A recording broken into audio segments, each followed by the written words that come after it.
झारखंड की दुष्कर्म पीड़िता से गुजरात मिलने पहुंची ग्रामीण विकास मंत्री दीपिका पांडे सिंह। दुष्कर्म पीड़िता नाबालिग बेटी से मुलाकात कर पहुंचाई आर्थिक सहायता। ग्रामीण विकास मंत्री सह महागामा विधायक दीपिका पांडे सिंह के नेतृत्व में 3 सदस्य प्रतिनिधि मंडल ने झारखंड निवासी दुष्कर्म पीड़िता नाबालिग बेटी से गुजरात के वडोदरा में मुलाकात कर उसका हाल जाना। मंत्री के साथ गई टीम ने न सिर्फ बच्ची का हाल जाना बल्कि उसे आर्थिक मदद पहुंचाते हुए पीड़ित के परिजन को 4 लाख रुपए का चेक भी सौंपा। प्रतिनिधि मंडल ने गुजरात सरकार से दुष्कर्म के आरोपी को कड़ी से कड़ी सजा दिलाने की मांग की है। मंत्री दीपिका पांडे सिंह के साथ IG Suman Gupta, director social welfare किरण पासी बच्ची से मुलाकात करने गुजरात गई थी। यह मामला गुजरात के भरूच स्थित झगड़िया जीआईडीसी क्षेत्र में झारखंड निवासी एक नाबालिग बच्ची के साथ गत दिन दुष्कर्म हुआ था, जिसके बाद पीड़ित बच्ची का इलाज अंकलेश्वर अस्पताल से भरूच सिविल और फिर वडोदरा के एसएसजी अस्पताल में हो रहा है। मामले की जानकारी के उपरांत मुख्यमंत्री ने मंत्री दीपिका पांडे सिंह के नेतृत्व में टीम को वडोदरा भेज बच्ची को मदद पहुंचाया। मालूम हो कि राज्य में रह रहे तथा प्रवासी झारखंडियों के प्रति झारखंड सरकार हमेशा संवेदनशील रही है। फिलहाल आरोपी को स्थानीय पुलिस द्वारा गिरफ्तार कर आगे की कार्रवाई की जा रही है। आदरणीय हेमंत सोरेन जी, मुख्यमंत्री झारखंड सरकार ने हम 3 सदस्यों की टीम गुजरात भेजा है। मैं वहाँ के मिनिस्टर रूरल डेवलपमेंट पंचायती राज दीपिका पांडे सिंह, हमारे साथ एडिशनल डीजी सुमन गुप्ता जी हैं, डायरेक्टर IAS सोशल वेलफेयर की डायरेक्टर है किरण पासी जी। और आप लोगों की भी जानकारी में होगा कि झारखंड की एक 9 साल की बच्ची के साथ बहुत विभत्स घटना हुई है भरूच में। संज्ञान में आने के बाद आदरणीय हेमंत सोरेन जी ने डेलीगेशन भेजा है। हम लोगों का कंसर्न ये है कि उस बच्ची को मेडिकल अटेंशन प्रॉपर मिलना चाहिए, जिसको हम लोगों ने अभी आकर के यहाँ देखा है। साथ ही साथ हम सभी जानते हैं कि झारखंड के बहुत सारे माइग्रेंट्स गुजरात में हैं और इस तरह के क्राइम होने पर इन्वेस्टिगेशन इस तरीके से चल रहा है।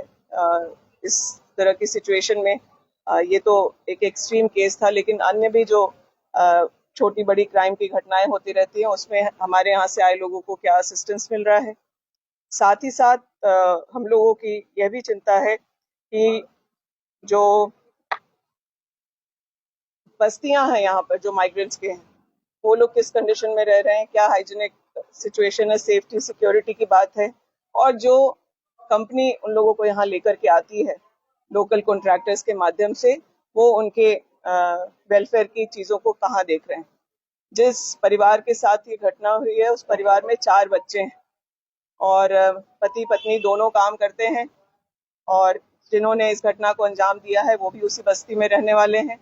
इनके 4 बच्चे हैं। उन 4 बच्चों को अगर यहाँ पर क्रैश जैसी सुविधा होती तो माँ को उस बच्चे को अकेले छोड़ के नहीं जाना पड़ता और इन चीजों से इस तरह की घटना से बचा जा सकता था। माननीय मुख्यमंत्री जी ने अपनी चिंता व्यक्त करते हुए यहाँ उस बच्ची के सहयोग के लिए, उसके बेहतर इलाज के लिए 4 लाख का चेक और 50,000 उसको इमीडिएट मेडिकल अटेंशन के लिए अगर कुछ चाहिए तो उसके लिए झारखंड सरकार की तरफ से सहयोग हुआ है। और साथ ही साथ हम लोगों ने यहाँ के प्रशासनिक पदाधिकारियों को, हॉस्पिटल के मैनेजमेंट को यह भी बताया है कि अगर हायर सेंटर पे जाने की जरूरत है, अगर गुजरात से बाहर कहीं इन्हें और बेहतर ट्रीटमेंट से इनके हेल्थ के कंडीशन को इम्प्रूव किया जा सकता है तो एयरलिफ्ट करना पड़े, बेहतर सेंटर पे ले जाना पड़े, तो उसको भी झारखंड गुजरात गवर्नमेंट हम लोग से साझा करे, ये हम लोगों ने बात रखी है। तो इन सब कंसर्न के साथ हम लोग यहाँ पहुंचे थे और ये इस तरह की घटना कभी कहीं ना हो, हम लोगों का ये कंसर्न है। और स्टेट की बाउंड्रीज को पार करके इस घटना पर ह्यूमैनिटी के साथ जो कल्प्रिट है उसको सख्त से सख्त सजा हो, इन्वेस्टिगेशन उस लाइन पर चले ताकि इस तरह के क्राइम में लोगों को सजा जरूर हो। ये हम लोगों ने अपनी जो चिंता है वो यहाँ के पदाधिकारियों को बताया है। हम लोगों ने अपॉइंटमेंट भी मांगा है यहाँ के मिनिस्टर से जो विमेन एंड चाइल्ड डिपार्टमेंट की जो माननीय मंत्री हैं, अभी तक हमें कोई कंफर्मेशन नहीं मिला है। हम लोग कुछ देर और भी इंतजार करेंगे और प्रयास करेंगे कि जो हम लोगों की चिंता है कि माइग्रेंट्स काफी संख्या में यहाँ पर हैं, और कोविड के समय भी हम लोगों ने देखा कि अगर झारखंड गवर्नमेंट के प्रयास नहीं होते, हवाई जहाज और रेल नहीं चलाए जाते, तो जो माइग्रेंट्स हमारे यहाँ से काम करके या काम करने यहाँ गुजरात आते हैं, तो उनकी बहुत देखभाल नहीं हो रही थी। तो उसी कड़ी में हम लोग आगे इस तरह के क्राइम सिचुएशंस में सरकार सेंसिटिवली काम करे, सक्रियता से काम करे और राज्य में पॉलिसीज ऐसे हों जिससे माइग्रेंट्स के भी का भी वेलफेयर और सेफ्टी सिक्योरिटी देखा जाए। धन्यवाद।